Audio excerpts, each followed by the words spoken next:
Hey everyone, welcome back to Auto Minute, where I'll show you a sleek way to install a dash cam on your 2024 Mazda CX-5. Before we get started, let's make sure your rearview mirror comes equipped with auto dimming or home link. If it does, there's a chance you have two possible options for your CX-5. Option 1 is located on the back of the rearview mirror, or option 2, which is located within the plastic shroud. In this video, I'm going to show you how to install a dash cam for option 2, which uses Dongar's 10-pin Type E power adapter. It's a neat little plug-and-play adapter that provides power to your dash cam without having to run it through your entire cabin. To gain access to this port, we'll first need to remove the plastic shroud. To do this, use a plastic pry tool and run it up the seam, starting at the very bottom.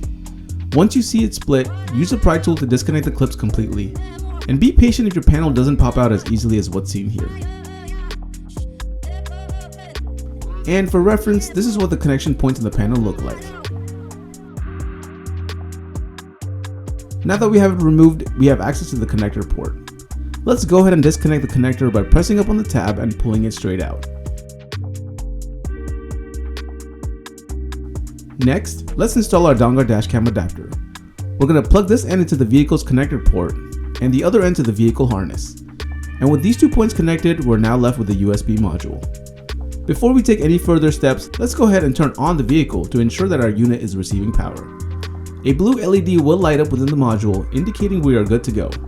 Now that we have that part sorted, let's go ahead and tidy up the cables. In this instance, I undid the cable here and tucked the excess into the headliner. I then repositioned the falling connector in the space seen here and slid the plastic shroud back on. Don't be discouraged if you can't put the shroud back on immediately. You might need to make a few adjustments as needed to get everything situated properly.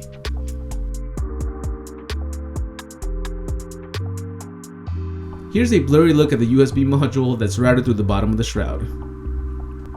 I'm now going to remove the 3M backing and attach this to the windshield. Next, let's go ahead and connect the USB power cable and dash cam. For best results, always make sure to clean the surface before attaching your dash cam.